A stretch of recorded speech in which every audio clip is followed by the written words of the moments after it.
membunuh orang lain dengan cara yang tidak benar, membunuh orang yang diharamkan oleh Allah Subhanahu wa ta'ala untuk melakukannya kecuali dengan alasan yang benar. Kita tahu Islam adalah agama damai. Sesuai dengan namanya, ia tidak dikembangkan dengan pedang dan kekerasan. Ia dikembangkan dengan keteladanan dan tuntunan moral. Oleh karena Islam bukan agama kekerasan, Islam pun tidak mementingkan dan mengajarkan kekerasan kecuali dengan alasan yang benar dan bisa dipertanggungjawabkan.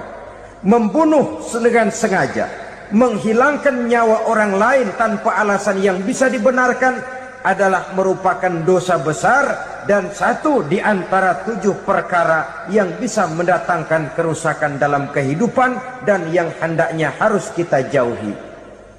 Saudara-saudara kaum muslimin rahimakumullah, beberapa waktu yang lalu di sebuah kota kecil yang indah bernama New Auckland.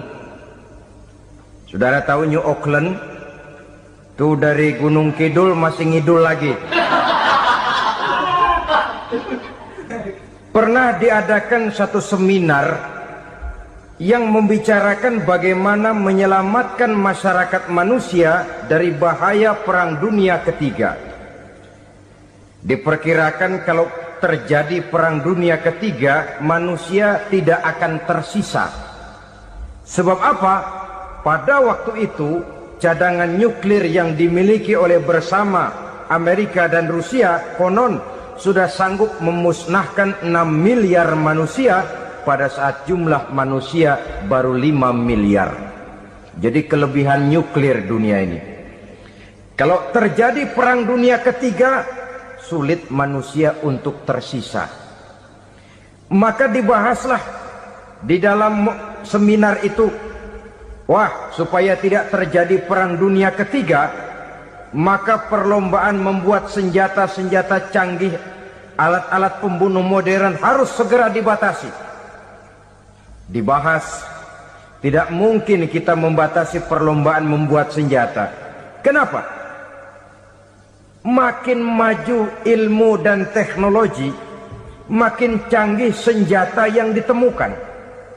Atom sudah meningkat menjadi nuklir, nuklir sudah meningkat menjadi neutron, dan kita tahu bom yang bernama neutron ini bom yang cukup membunuh tanpa perlu merusak. Artinya kalau dia diledakkan di kota kita ini, bangunan utuh, jembatan tidak ambruk, rumah-rumah tetap berdiri, tapi semua yang bernama hidup mati. Itu katanya lebih sopan dari bom atom. Sebab kalau si atom ini sudah membunuh, merusak pula. Neutron cukup membunuh saja tanpa perlu merusak. Jadi majunya senjata-senjata teknologi sebagai akibat yang logis dari kemajuan ilmu pengetahuan ini tidak bisa kita batasi. Dan memang sebenarnya yang bahaya bukan senjatanya, tapi manusia yang mengendalikan senjata itu. Mereka kembali kepada prinsip the man behind the gun. Bukan senjatanya yang bahaya, tapi manusia yang mengendalikan senjata itu yang bahaya. Walaupun senjatanya modern, katakanlah model M16 umpamanya, kalau yang mengendalikannya orang beriman, insya Allah aman. Tapi biar megang cuma senapan angin, kalau yang megang orang brutal, ngeri kita deket-deket. Apalagi kalau memang bukan ahlinya menggunakan senjata, bisa ngeker kaki kena jidat.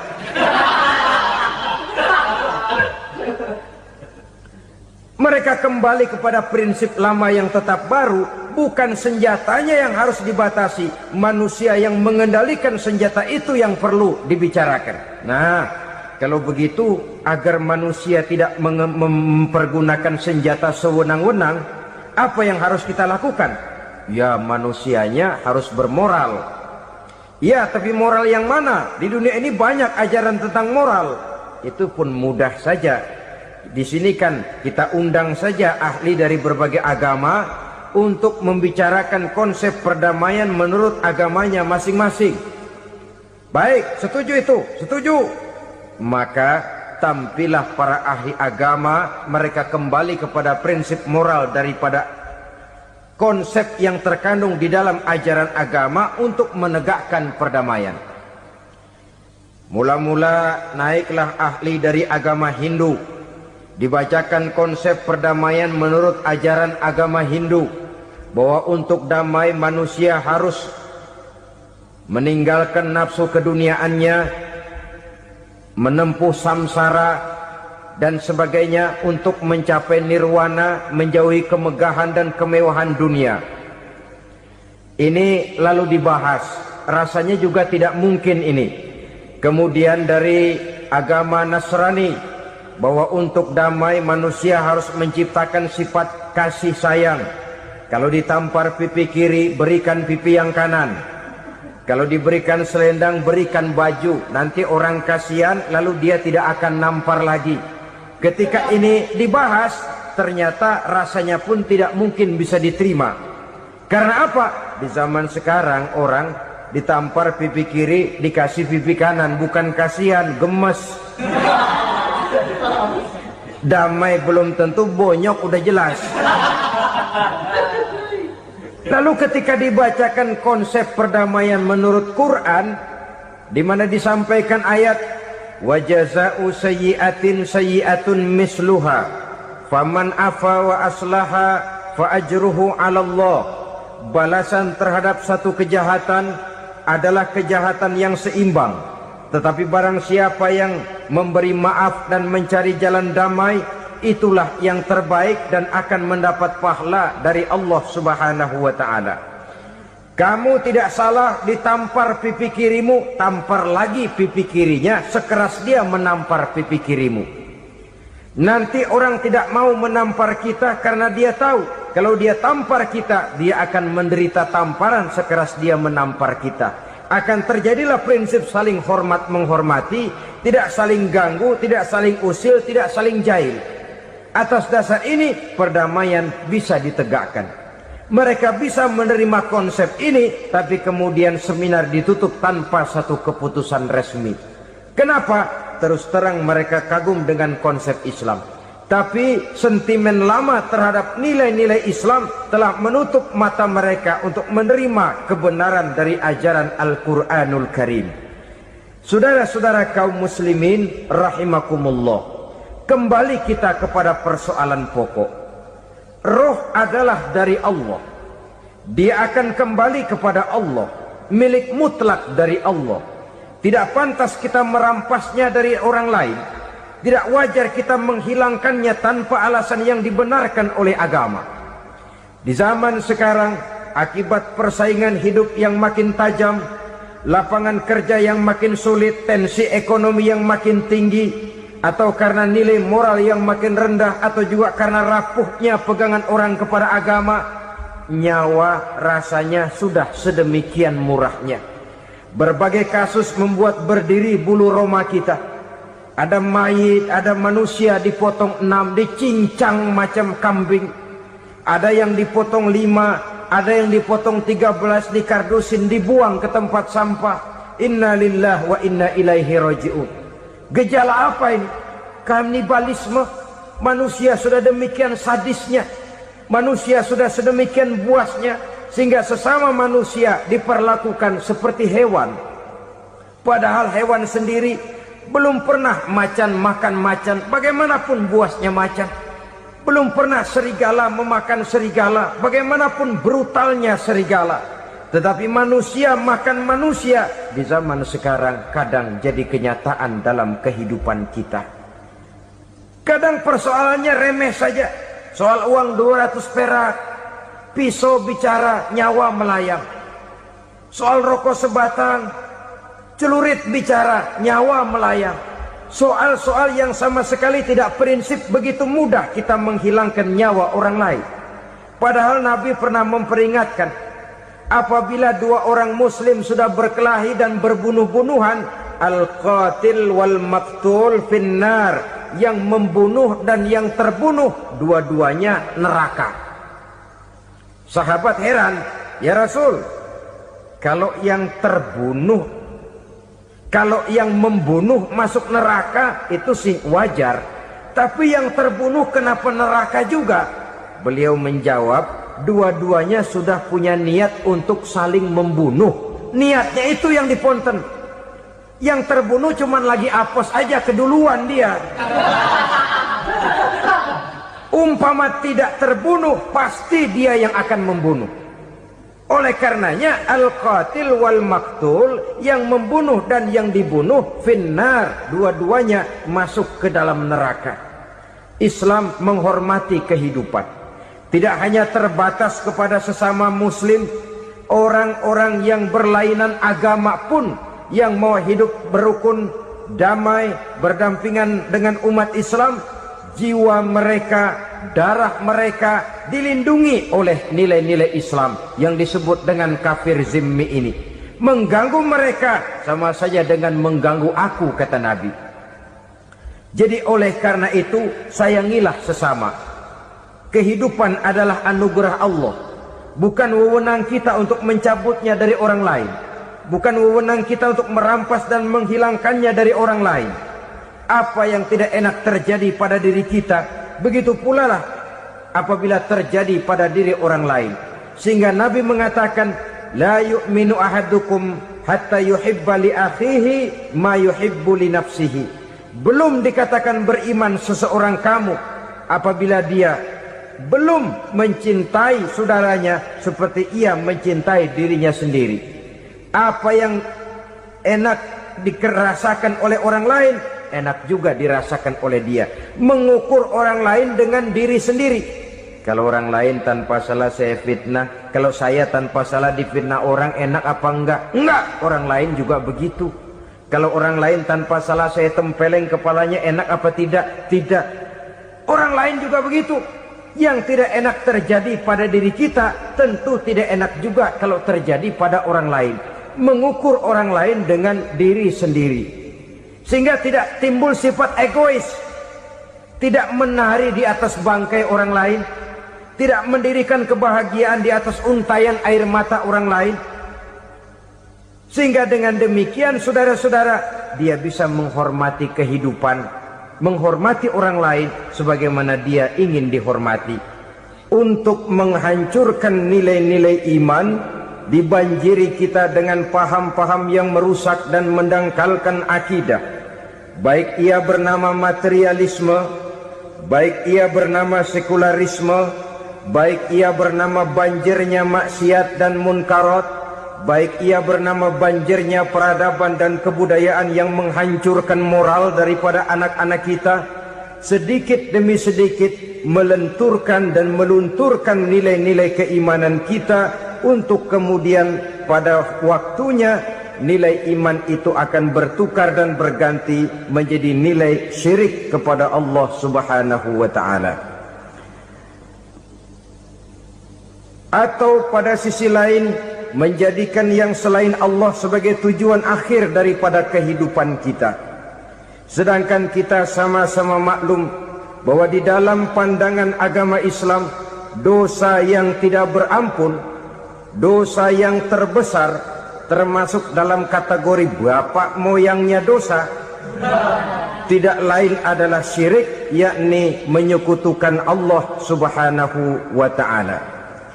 Pola penghancuran iman ini memang berstrategi. Ditawarkan kita kepada paham materialisme, paham kebendaan, di mana otak menempati urutan sebagai ranking pertama, Tuhan jatuh pada urutan kedua.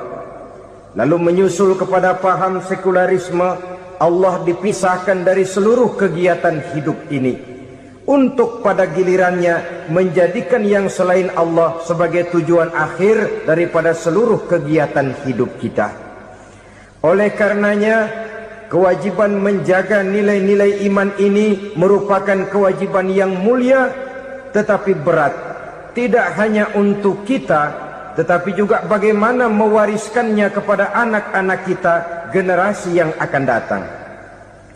Orang-orang tua bijaksana yang diceritakan di dalam Al-Quran, kalau sudah berpikir tentang anak-anaknya, pertanyaan yang paling mereka risaukan ialah, ma ta'buduna min ba'di. Anakku, kalau pada satu saat aku, ayahmu sudah tidak ada lagi di dunia ini, meninggalkan kamu semua, ma ta'buduna min ba'di, apa yang akan kamu sembah nak? Jikalau sekarang ayahmu masih mau ke masjid, masih mau melakukan rukuk dan sujud, masih beribadah menyembah Allah Subhanahu wa ta'ala, kalau orang tuamu sudah tidak ada, ma ta'buduna min ba'di, masihkah engkau mau datang ke masjid? Masihkah engkau mau rukuk dan sujud? Masihkah engkau mau menyembah Allah Subhanahu wa ta'ala? Pertanyaan ini yang dipikirkan oleh Nabi Yakub kepada putra-putranya. Pertanyaan ini yang diteruskan oleh Nabi Ibrahim kepada anak-anaknya. Pertanyaan ini yang diwariskan oleh generasi ulama salafus saleh kepada para generasi berikutnya. Bagaimana kita generasi sekarang? Kita orang-orang tua sekarang bukan berfikir ma ta'buduna min ba'di, malah yang kita fikirkan ma ta'kuluna min ba'di. Kalau bapak tidak ada nanti kamu makan apa nak? Perkara kamu nyembah apa, urusan nomor 18. Yang penting kamu nanti hidup bisa makan nak. Maka kita sibuk mewariskan harta kepada anak-anak kita. Kita sibuk mewariskan kebun dan tanah kepada anak-anak kita. Kita sibuk mewariskan pabrik kepada anak-anak kita, sementara kita lupa mewariskan intan yang paling mahal, mewariskan mutiara yang paling berharga, yaitu nilai iman kepada Allah Subhanahu wa ta'ala. Alangkah baiknya apabila warisan harta, warisan tanah dan kebun, warisan rumah dan pabrik didasari lebih dahulu dengan mewariskan nilai iman kepada Allah Subhanahu wa ta'ala. Sebagai orang-orang tua, kita boleh bersedih kalau anak kita tidak mengerti komputer. Kita boleh bersedih kalau anak kita tidak mengerti matematika. Kita boleh bersedih kalau anak kita tidak mengerti bahasa Inggris.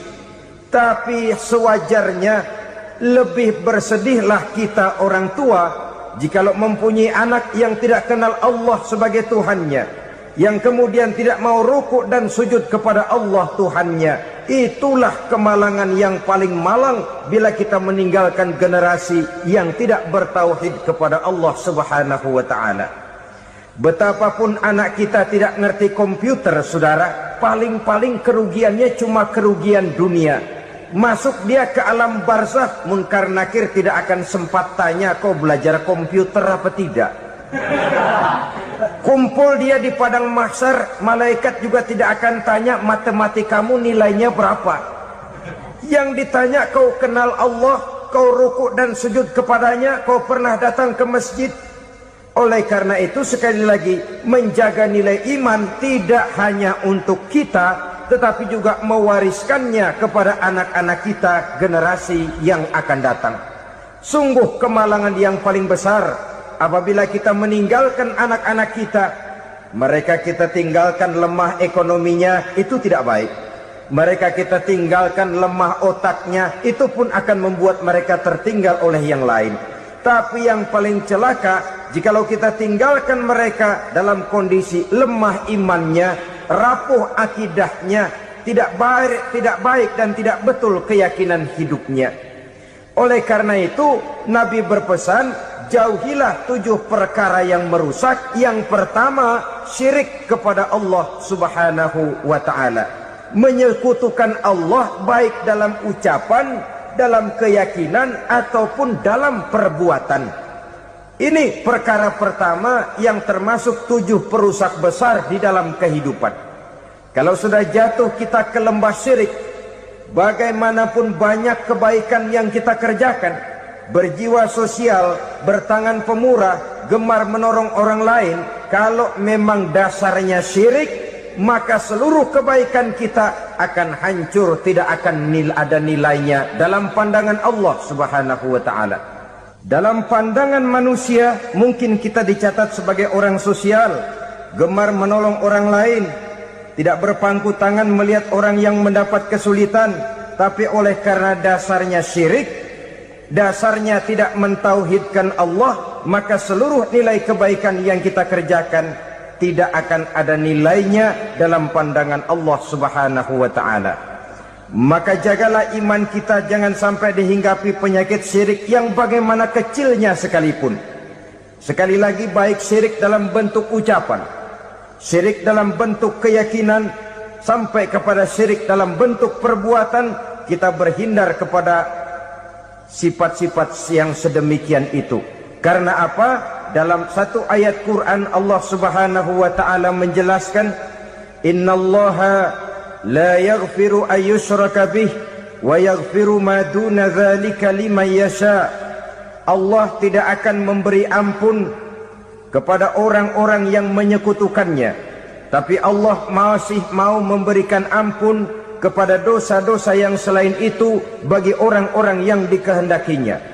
Dosa selain syirik, apabila kita bertaubat, Allah masih mau mengampuni.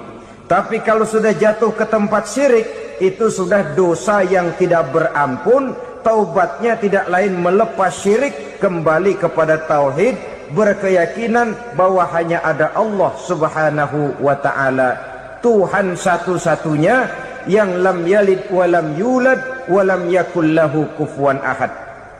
Tidak beranak, tidak pula diperanakkan, dan tidak satupun yang dapat menyerupai Tuhan Allah Subhanahu wa ta'ala. Saudara-saudara kaum muslimin rahimakumullah, bahwa kita di zaman sekarang memang tidak menyembah berhala, ya. Bahwa kita tidak berterang-terangan mengatakan Tuhan lebih dari satu, memang. Bahwa kita tidak berkeyakinan Tuhan itu punya anak atau diperanakkan, tentu. Tapi dalam perbuatan dan i'tiqad, kita kadang-kadang jatuh tanpa kita sadari ke tempat yang bernama syirik ini.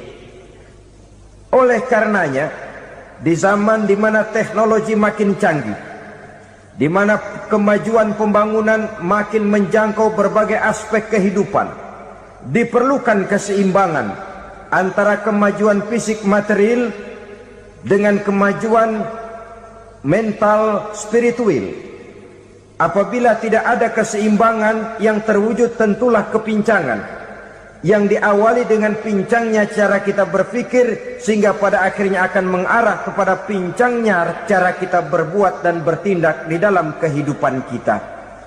Oleh karena itu, Nabi berpesan, jauhilah sifat syirik, karena syirik merupakan dosa yang teramat besar. Ini sifat merusak yang pertama. Yang kedua, kata Nabi, wasihra, jauhilah sihir. Sihir ini juga termasuk perkara yang merusak kehidupan. Kita semua sama-sama maklum bahwa sihir sebenarnya bukan persoalan baru. Sejak sebelum datang Islam, sihir itu sudah ada. Di zaman Yunani kuno, sihir ada. Di zaman Mesir kuno, di zaman Cina kuno, dan yang lain-lain yang serba kuno, sihir itu sudah ada. Bahkan para nabi pun, para rasul yang diutus oleh Allah Subhanahu wa ta'ala, senantiasa berhadapan dengan ahli-ahli sihir untuk menguji kebenaran dari misi yang mereka bawa. Sihir adalah perbuatan di luar kebiasaan yang bisa dikerjakan oleh ahlinya dengan bantuan jin atau setan. Hukum mempelajari sihir adalah haram, mengamalkannya lebih haram lagi. Sebab itu saudara-saudara, sihir merupakan perbuatan merusak yang harus kita jauhi. Ciri-ciri daripada perbuatan sihir, pertama, ia mengandung tipuan, bayangan khayal. Di zaman Nabi Musa misalnya, orang melihat tambang-tambang itu seperti ular. Nabi Musa melayangkan tongkatnya menjadi ular-ular besar yang memakan ular-ular kecil ciptaan tukang-tukang sihir Fir'aun tadi. Lalu sihir bisa terjadi dengan bantuan jin kafir atau setan. Kemudian ciri yang ketiga, sifatnya halus dan tersembunyi. Taruh kata ada seorang ahli sihir yang mempergunakan ayat-ayat Quran sebagai jompa-jampe, sebagai baca-bacaan, itu cuma sekedar kedok. Tujuannya tidak lain menjadikan agama sebagai kedok untuk membenarkan cara yang dimurkai oleh Allah Subhanahu wa ta'ala. Satu hadis yang diriwayatkan oleh Imam Bazar dan Tabrani, Nabi berpesan, "Laisa minna man tatayyara lahu au takahhana au tukuhina lahu au sahira lahu." Tidak termasuk ke dalam golonganku, kata Nabi. Tidak termasuk umatku. Siapa mereka? Man tatayyara lahu, orang yang bertatoyur. Apa tatoyur itu? Dari kalimat toyaro, artinya terbang. Toir biasa diartikan dengan burung. Tatoyaro percaya kepada suara-suara burung. Man tatayyara lahu, mempercayai, meyakini dengan benar-benar kepada suara beburungan. Kan suka ada itu, nah bunyi burung tuh, maling liwat. Maling liwat. Burung bunyi, maling liwat. Itu termasuk tatayyara lahu, percaya kepada suara burung. Kan aneh kalau suara orang nggak dipercaya, suara burung malah dipercaya. Ada ustadz ceramah, kiai ngaji, nggak mau didengerin, burung dengerin bener. Nah, suaranya dari sebelah mana? Belah kulon. Nah, itu tandanya ano. Habis dihitung-hitung. Itu termasuk tatayyara lahu. Au takahana, atau bertenung, au tukuhina, atau minta ditenungkan, au sahirolahu, atau melakukan perbuatan sihir, atau minta disihirkan. Laisa minna, tidak termasuk ke dalam golonganku, kata Nabi.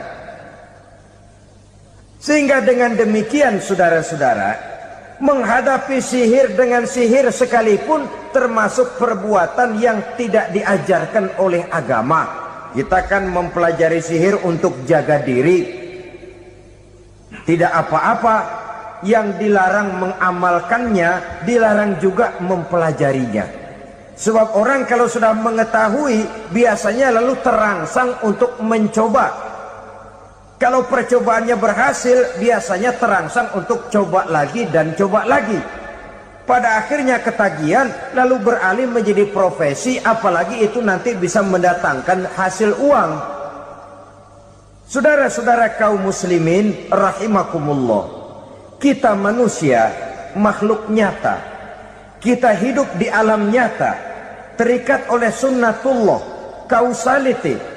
Oleh karenanya, bagi kita keyakinan yang penuh, keikhlasan di dalam bertuhankan Allah, penyerahan diri sepenuhnya hanya kepadanya, itu sudah merupakan obat penangkal yang sangat ampuh agar kita tidak terkena penyakit-penyakit yang dibuat oleh setan dan para pembantunya. Sehingga beberapa ayat Quran mengajarkan, misalnya a'udzu bikalimatillahi tammati min syarri ma khalaq, atau bismillazi la yadurru ma'asmihi syai'un fil ardi wala fis sama, dengan menyebut nama Allah yang tidak bisa mendatangkan bahaya sedikit pun, dari baik yang datang dari langit maupun yang datang dari bumi. Jiwa yang kosong dari keyakinan yang penuh kepada Allah, jiwa yang penuh was-was dan ragu-ragu, itu yang mudah terserang oleh penyakit-penyakit yang dikerjakan oleh para tukang-tukang sihir, yaitu oleh setan dan seluruh para pembantunya. Kemudian hadis kedua yang diriwayatkan oleh Imam Ibnu Hibban, Nabi bersabda, la yadkhulul jannata mudminu khamrin wala mu'minu bisihrin wala qati'u rahmin. Tidak masuk surga. Ini Nabi yang bilang, tidak masuk surga Siapa itu? Pertama, mudminu khamrin, orang yang berkekalan dalam mabuk. Selalu mudminun itu sudah menjadi perbuatan rutinnya, tidak kapok-kapoknya, teler seumur hidup. Mudminu khamrin, tidak masuk surga orang yang selalu bermabuk-mabukan. Yang kedua, wala mu'minu bisihrin, orang mukmin tapi main sihir. Ini juga oleh Nabi diperingatkan, tidak akan masuk surga orang mukmin tapi suka main sihir. Wala qati'u rahmin, dan tidak juga orang yang memutuskan silaturahmi.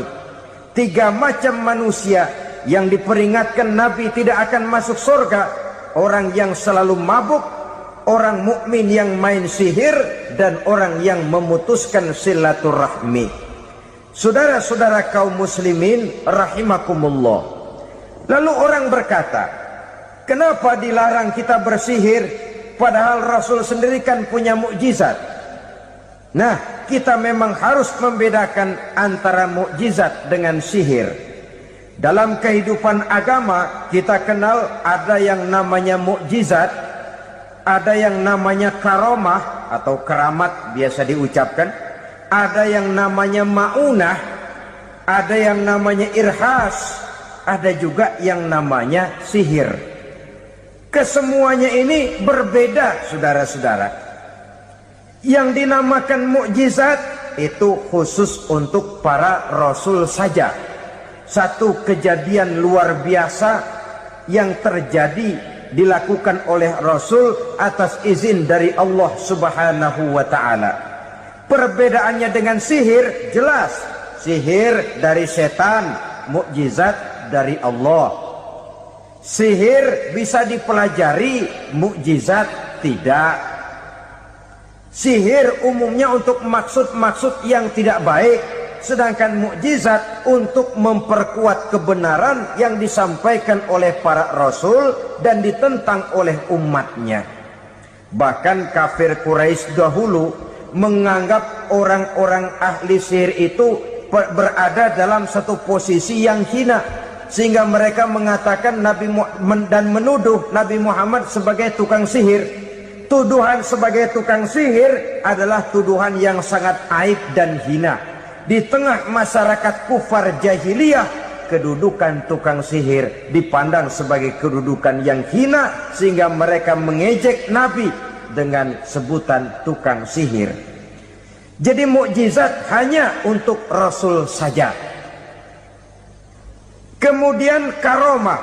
Karomah ini asal kata dari karomah, kehormatan, kemuliaan yang diberikan Allah kepada hamba-hambanya yang rajin mendekatkan diri kepadanya. Oleh karena ketekunannya melaksanakan ibadah, Allah memberikan keistimewaan kepada orang itu, yang dengan keistimewaannya dia bisa mengerjakan yang tidak bisa dikerjakan oleh orang lain. Karomah hanya bisa dicapai dengan prestasi ibadah. Kalau sihir, mau ibadah apa enggak, asal dia belajar, bersatu dan berteman dengan setan, memenuhi persyaratan-persyaratan setan, biasanya lalu bisa. Sedangkan karomah tidak mungkin terwujud tanpa orang mendekatkan diri sedekat-dekatnya kepada Allah Subhanahu wa ta'ala. Maka kita lihat biasanya orang-orang yang punya ilmu sihir, mukanya rata-rata nggak enak dilihat. Kumuh, jauh dari air wudhu, jauh dari sujud kepada Allah, malah berteman dengan setan, menjadi pelayan-pelayannya setan. Saudara-saudara, adapun maunah, keistimewaan yang diberikan Allah kepada hamba-hambanya yang belum sampai kepada tingkat wali, tapi orang itu lebih banyak kebaikannya daripada kesalahannya. Umpamanya, saudara jalan bertiga di pinggir jalan, saudara ada pada posisi di tengah, lalu bertiga ini ketabrak mobil, menurut perhitungan saudara mati lebih dahulu. Tapi terjadi hal yang aneh, dua teman saudara mati, saudara malah cuma luka dan lecet sedikit saja. Apa itu? Kalau kita lebih banyak kebaikannya daripada kesalahannya, itu yang dinamakan ma'unah, pertolongan yang diberikan Allah kepada hamba-hambanya yang lebih banyak kebaikannya daripada kesalahannya. Sedangkan yang dinamakan irhas, kejadian luar biasa pada diri seseorang pada waktu dia masih kecil, yang menunjukkan tanda-tanda keistimewaannya. Itu umumnya pada para nabi pada usia kecilnya sudah ada irhas, tanda-tanda istimewa. Jelas baik mukjizat, karomah, maunah maupun irhas berbeda dengan sihir. Sihir ini jelas saja merupakan bantuan dan persekutuan antara manusia dengan setan. Padahal setan, kata Allah dalam Al-Quran, innahu lakum aduwwum mubin, sesungguhnya setan bagi kamu adalah musuh yang sangat jelas. Saudara-saudara kaum muslimin rahimakumullah, di zaman sekarang dalam menghadapi beban kehidupan yang makin pelik, menghadapi stres yang tidak kunjung selesai, menghadapi persoalan-persoalan yang teramat berat, orang sering mencari jalan keluar kepada hal-hal yang menurut pendapatnya bisa meringankan beban moralnya itu. Pergilah dia mencari sesuatu yang dapat meringankan bebannya. Dan tidak jarang yang jatuh ke pangkuan tukang-tukang tenung, ke pangkuan tukang-tukang sihir, yang mereka itu oleh Quran dijelaskan kadzabal munajjimun walau sodaku. Tukang-tukang tenung, tukang-tukang sihir, mereka itu bohong walaupun benar. Maksudnya bohong walaupun benar, artinya kalau yang mereka kerjakan benar, itu sih kebenaran. Benar dengan kebenaran itu lain. Kebenaran, kebetulan bisa, tapi tidak untuk selalu. Apalagi kalau itu sudah membahayakan kehidupan orang lain. Jadi oleh karena itu Nabi berpesan, jauhilah daripada sihir. Kalau sudah jauhilah dari sihir, artinya ya jauhilah daripada mempelajarinya, jauhilah daripada bergaul dengan orang-orang yang ahli di bidang itu, karena dari pergaulan segalanya bisa menular. Baiklah saudara, ini yang kedua. Yang ketiga pesan Nabi, wa qatlan nafsil lati harramallahu illa bil haq, membunuh orang lain dengan cara yang tidak benar, membunuh orang yang diharamkan oleh Allah Subhanahu wa taala untuk melakukannya kecuali dengan alasan yang benar. Kita tahu Islam adalah agama damai, sesuai dengan namanya. Ia tidak dikembangkan dengan pedang dan kekerasan. Ia dikembangkan dengan keteladanan dan tuntunan moral. Oleh karena Islam bukan agama kekerasan, Islam pun tidak mementingkan dan mengajarkan kekerasan kecuali dengan alasan yang benar dan bisa dipertanggungjawabkan. Membunuh dengan sengaja, menghilangkan nyawa orang lain tanpa alasan yang bisa dibenarkan adalah merupakan dosa besar dan satu di antara 7 perkara yang bisa mendatangkan kerusakan dalam kehidupan dan yang hendaknya harus kita jauhi. Saudara-saudara kaum muslimin rahimakumullah, beberapa waktu yang lalu di sebuah kota kecil yang indah bernama New Auckland. Saudara tahu New Auckland? Tuh dari Gunung Kidul masih ngidul lagi. Pernah diadakan satu seminar yang membicarakan bagaimana menyelamatkan masyarakat manusia dari bahaya Perang Dunia Ketiga. Diperkirakan kalau terjadi Perang Dunia Ketiga, manusia tidak akan tersisa. Sebab apa? Pada waktu itu cadangan nuklir yang dimiliki oleh bersama Amerika dan Rusia konon sudah sanggup memusnahkan 6 miliar manusia pada saat jumlah manusia baru 5 miliar. Jadi kelebihan nuklir dunia ini. Kalau terjadi perang dunia ketiga, sulit manusia untuk tersisa.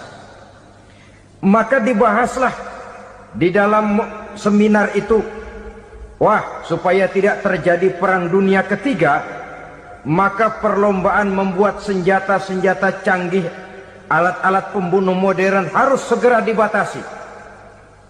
Dibahas, tidak mungkin kita membatasi perlombaan membuat senjata.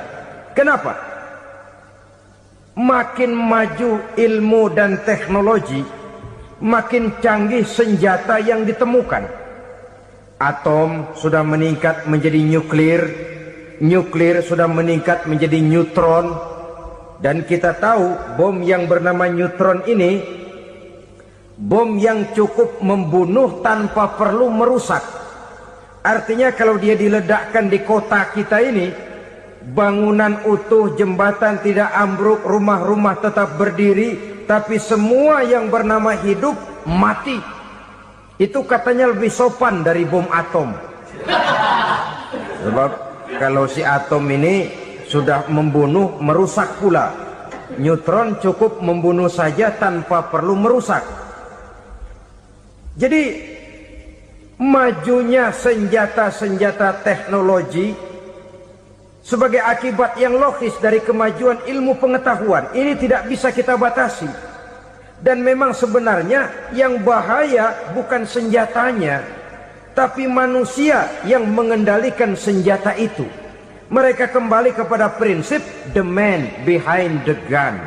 Bukan senjatanya yang bahaya, tapi manusia yang mengendalikan senjata itu yang bahaya. Walaupun senjatanya modern, katakanlah model M16 umpamanya, kalau yang mengendalikannya orang beriman, insya Allah aman. Tapi biar megang cuma senapan angin, kalau yang megang orang brutal, ngeri kita deket-deket. Apalagi kalau memang bukan ahlinya menggunakan senjata, bisa ngeker kaki kena jidat.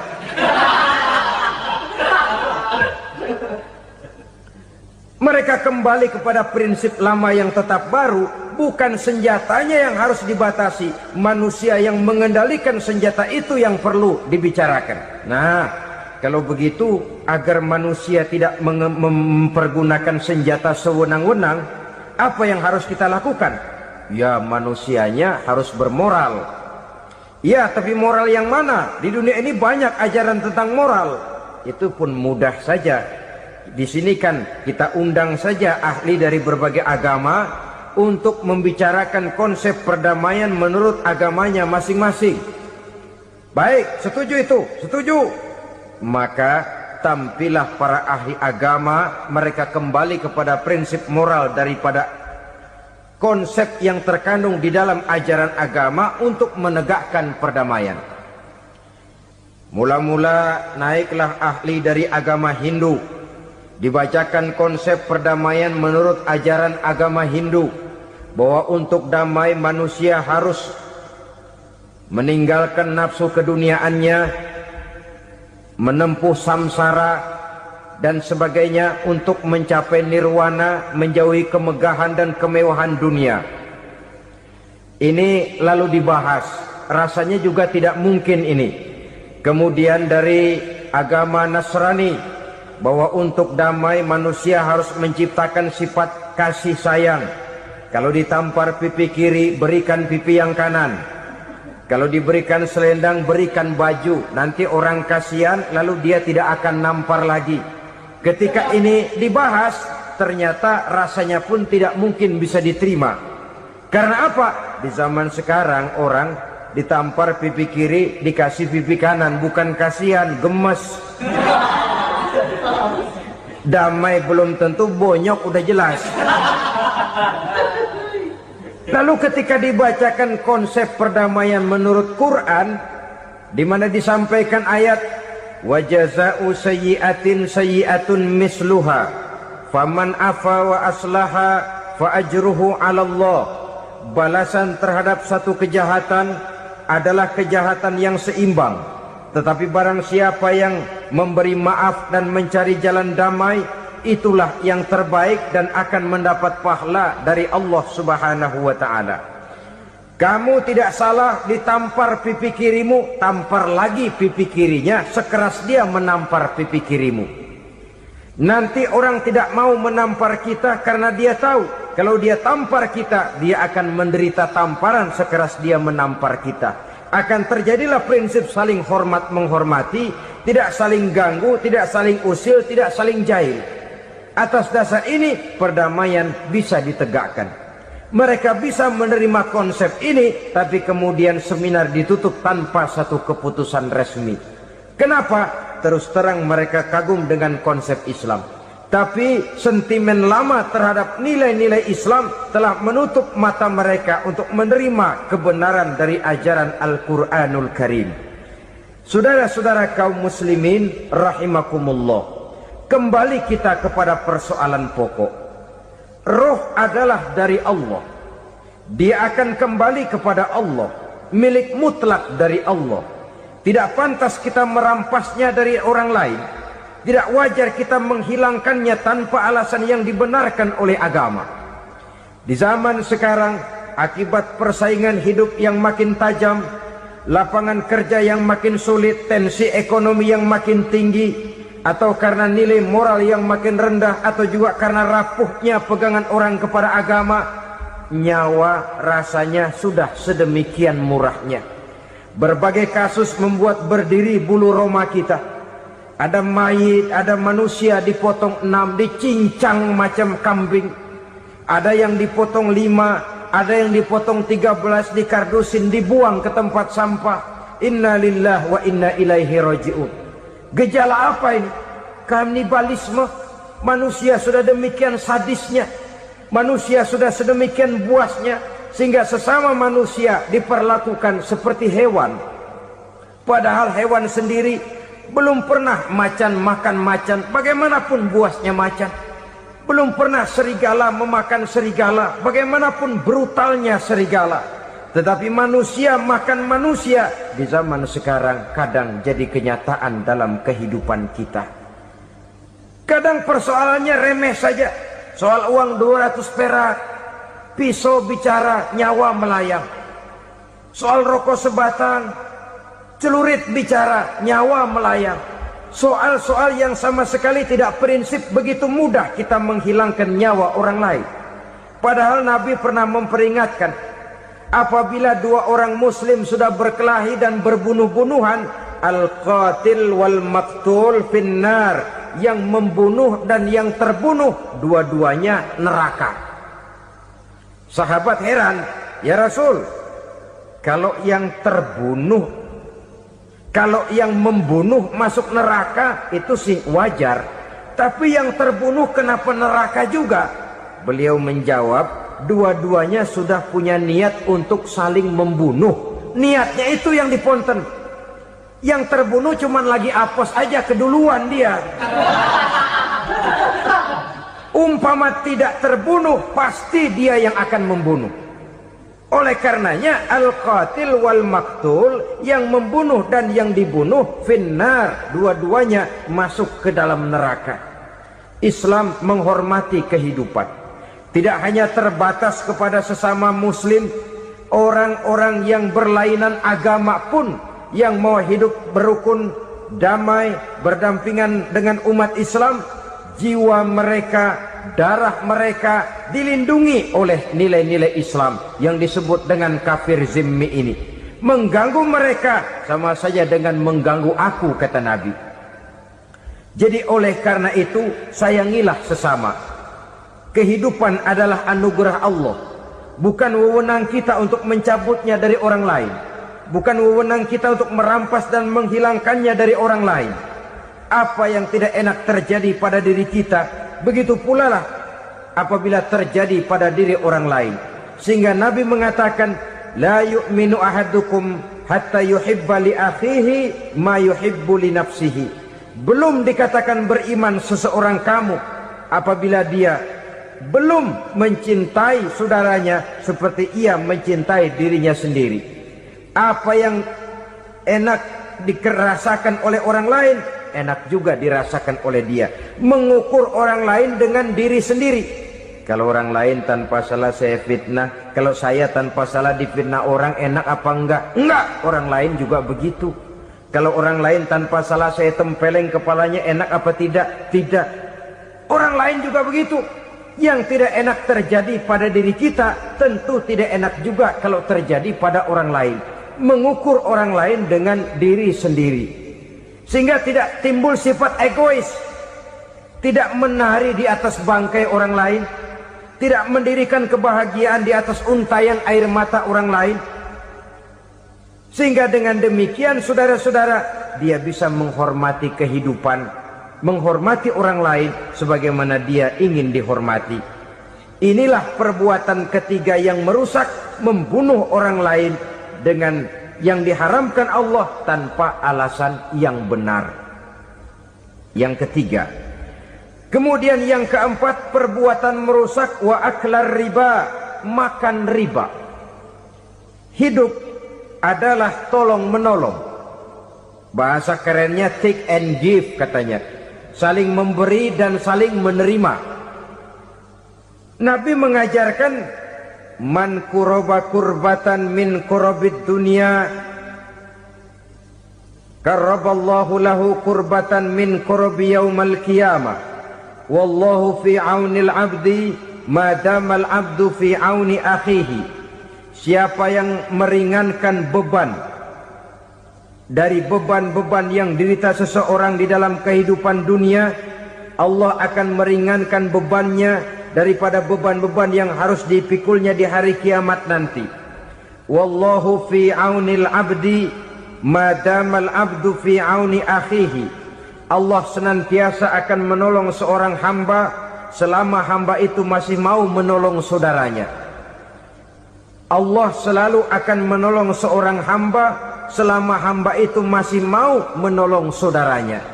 Apabila kita sudah berpangku tangan terhadap kesulitan orang lain, biasanya pun pada saat kita mendapat kesulitan, kita akan sulit juga memperoleh pertolongan. Nah, riba alias renten, kedoknya adalah menolong orang, tapi sama juga bulu buntutnya dilepas, palanya dicekek. Menolong orang pada akhirnya menjadi beban bagi seseorang. Dan memang mencari orang-orang yang berada dalam posisi kesulitan. Biasanya di daerah-daerah di mana musim paceklik jadi lapangan kerja sulit, sedangkan urusan perut tidak bisa ditunda, akhirnya orang terjebak ke dalam rentenir, ke dalam riba, ke dalam renten. Bunga berbunga, sehingga satu saat jumlah bunganya bisa lebih besar dari jumlah pinjaman pokoknya. Kemudian kalau juga ternyata tidak bisa dibayar, rumah jadi taruhan. Memang rumah satu-satunya, begitu rumah ditarik mulain camping. Bukankah pada akhirnya akan mewariskan kesengsaraan? Oleh karena itu, kepada kita berusahalah jangan berhubungan dengan rentenir, jangan makan renten dan riba. Kepada mereka yang melaksanakan riba, walaupun mendatangkan keuntungan materi, tapi percayalah harta yang didapat dengan jalan riba tidak akan membawa keberkahan.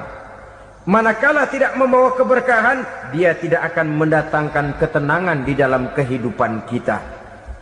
Oleh karenanya, memakan harta riba termasuk perbuatan yang merusak sendi-sendi kehidupan sosial, merusak kehidupan orang lain, merusak kehidupan masyarakat, tetangga, pergaulan dan sebagainya. Yang kelima, wa akla malil yatim, memakan harta anak yatim dengan cara yang zalim. Nih, memang lezat. Anak yatim itu nggak tahu urusan apa-apa. Kita diamanahkan untuk mengurusinya. Kadang-kadang dibentuklah panitia penyantunan yatim piatu. yatimnya mah tetap kelaparan, panitianya yang pada gendut.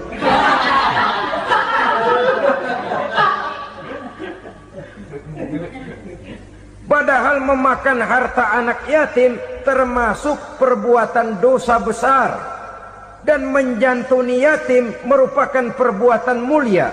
Nabi mengatakan, ana wa kafilul yatim kahataini yaumal qiyamah. Aku dan orang-orang yang menyantuni anak yatim seperti dua jari ini pada hari kiamat nanti. Dekat sekali. Jikalau ingin di hari akhir nanti dekat dengan Rasul, bersahabatlah dengan anak-anak yatim. Jadilah pengurus anak-anak yatim. Bangunlah panti-panti asuhan yatim.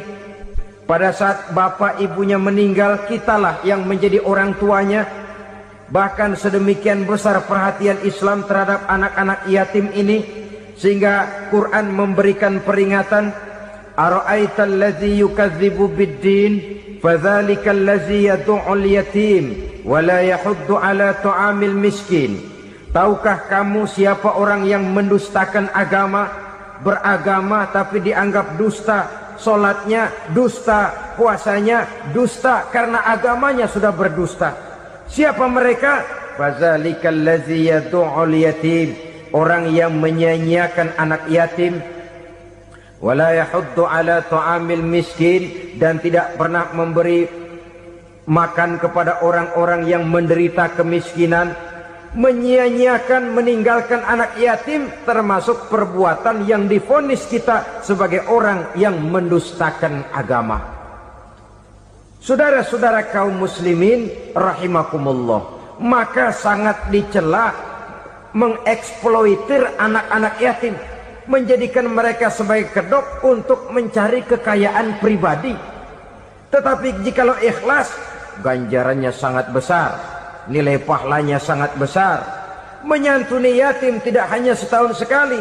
Kalau Muharram pakai istilah lebaran yatim, dibentuklah panitia, diberilah beras, uang 45.000 rupiah, alhamdulillah. Tapi jangan lupa, si yatim tidak hidup cuma satu hari. Dia tidak hidup cuma di bulan Muharram saja. Dia hidup 12 bulan dalam setahun. Sebagaimana anak-anak yang lain, dia juga berhak punya masa depan. Dia juga berhak menikmati bangku sekolah. Dia berhak mengenyam arti dan makna pendidikan. Dia berhak membekali diri dengan ilmu dan pengetahuan, seperti halnya anak-anak yang lain. Maka kita yang diberikan keluasan oleh Allah, ingatlah itu, bersahabatlah dengan anak-anak yatim, santuni mereka. Perkara setahun sekali di bulan Muharram, alhamdulillah, itu bagus, bin Thayyib alias baik. Tapi tentu dan tentu sekali lagi, si yatim tidak hanya hidup di bulan Muharram. Dia hidup 12 bulan dalam setahun, 24 jam di dalam sehari. Oleh karenanya, menyia-nyiakan mereka pada saat posisi kita memang mampu akan memojokkan kita dalam satu posisi di mana kita dianggap sebagai orang yang mendustakan agama. Memakan harta anak yatim dengan cara yang zolim. Bapaknya udah meninggal, kebunnya lebar, anaknya dikelecehin. Nah, dah kamu gak usah pusing, nanti saya yang ngurus. Akhirnya bukan ngurus, nguras. Si yatim mungkin tidak tahu bahwa dia disia-siakan, haknya diambil, miliknya dizolimi. Tapi Allah yang akan membalasnya dengan seadil-adilnya. Maka makan harta anak yatim biasanya balasannya tokcer bin paten. Nggak banyak selang tempo itu, nggak percaya cobain dah. Nyobain aja kan nggak bayar, umpama. Memakan harta anak yatim dengan cara yang zolim, ganjarannya biasanya kontan. Kenapa? Ratapan si miskin, untayan air matanya, jeritan kepedihan hatinya, membuka pintu langit, permohonannya diijabah, getaran hatinya didengarkan oleh Allah. Maka balasannya biasanya kontan, spontan, tidak menunggu waktu terlalu lama. Itu di dunia, belum lagi di akhirat nanti. Bukankah dalam riwayat Mi'raj diceritakan Nabi melihat di neraka itu orang perutnya sebesar rumah. La haula wala quwata. Itu perut kayak rumah, bagaimana jalannya tuh orang? Dan memang gak jalan, diseret-seret oleh malaikat di neraka itu. Subhanallah, sangat luar biasa tausiah yang disampaikan oleh guru kita Al-Mafullah Kiai Haji Zainuddin MZ. Sahabat beriman yang dimuliakan Allah, tetaplah di channel ini karena kajian ini belum selesai. Karena masih banyak lagi hal-hal menarik yang akan disampaikan oleh beliau. Tetaplah di channel ini dan mari kita lanjutkan kembali. Selamat mendengarkan. Hancur perutnya, amburadul itu perut. Berantakan isinya, dibulatkan lagi, diseret lagi, hancur lagi, dibulatkan lagi. Sampai Nabi tanya, orang itu begitu berat siksanya kenapa ya Jibril? Itu Muhammad, waktu di dunia dulu rakus banget makan harta anak yatim. Begitu vonisnya, begitu menyedihkan nasibnya di akhirat. Tapi di dunia pun ketidakberkahan itu sudah membayangi kehidupannya. Oleh karena itu, kepada saudara-saudara yang mendapat titipan anak yatim, berbahagialah. Karena semulia-mulia rumah adalah rumah yang di dalamnya ada anak yatim yang disantuni. Sehina-hina rumah adalah rumah di mana di dalamnya ada anak yatim yang disia-siakan. Begitu kata Nabi kita. Rumah yang paling mulia dalam pandangan Allah, rumah yang di dalamnya ada anak yatim yang disantuni. Rumah yang paling hina dalam pandangan Allah, rumah yang di dalamnya ada anak yatim yang nasibnya disia-siakan. Berbahagialah saudara apabila menjadi penyantun anak-anak yatim, pelindung mereka, sehingga mereka mempunyai masa depan sebagaimana anak-anak lainnya. Rasulullah sendiri sedemikian peka terhadap keadaan anak-anak yatim karena beliau sendiri memang mengalami umur 6 bulan dalam kandungan ibu, beliau sudah ditinggalkan oleh ayahnya. Pada saat berusia 6 tahun ibu sudah meninggal. Yatim piatu dalam usia di mana beliau sedang perlu belas kasih seorang ibu dan pengertian seorang bapa. Kepekaan itu lalu timbul, bahkan kemudian sampai kepada beliau berkata, aku dan orang yang menyantuni anak yatim seperti jari tengah dan jari telunjuk di hari akhirat nanti. Sedemikian dekatnya. Baiklah ya, jadi yang kelima, memakan harta anak yatim. Jauhi karena ini perbuatan yang merusak. Yang keenam, watawalli yaumaz zahfi. Melarikan diri pada hari pertempuran. Apa ini? Khianat. Tidak konsekuen dengan konsep perjuangan. Pada mulanya keras benar teriak, berantas korupsi, ganyang korupsi. Cuma karena belum dapat giliran. Begitu dia naik dapat kesempatan, korupsinya lebih edan dari yang diteriakinya. Ini termasuk tawalli yaumaz zahfi. Berpaling pada hari peperangan. Di saat menghadapi musuh, kalau belum kelihatan musuh, teriaknya nyaring bener. Jangan takut demi kebenaran sampai titik darah yang paling penghabisan. Musuh belum kelihatan. Begitu musuh sudah kelihatan, paling dulu lari ke belakang.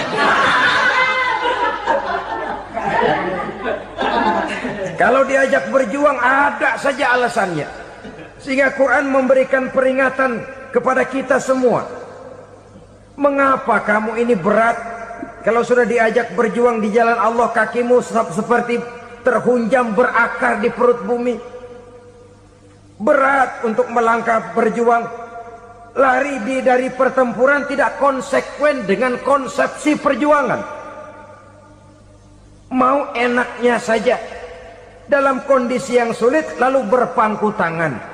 Ini termasuk ciri munafik yang di dalam Al-Quran disindir dengan bahasa kullama adha'a lahum masyaufi wa iza azlama alaihim qamu. Waktu terang mereka jalan, giliran gelap mereka mandek. Artinya, maksudnya kalau giliran ada untungnya aja rame-rame teriak Islam. Tapi begitu diminta berjuang, dituntut berkorban, rame-rame mundur. Waktu dilihat di Islam ada untungnya, rame-rame teriak Islam. Pak, saya Islam banget, Pak. KTP saya Islam, Pak. Pokoknya Islam banget dah. Tapi ketika diminta berjuang, dituntut sedikit berkorban, rame-rame mengundurkan diri. Tahun 65 PKI berontak. Waduh, waktu itu jadi orang Islam untung itu. Nggak dikejar-kejar, aman. Masjid rame, mobil-mobil mewah parkir di depan musola dan masjid. Kenapa? Waktu itu asal udah ke masjid aman. Islam selamat, untung. Tapi begitu keadaan aman, yang parkir di musola sepeda butut melulu.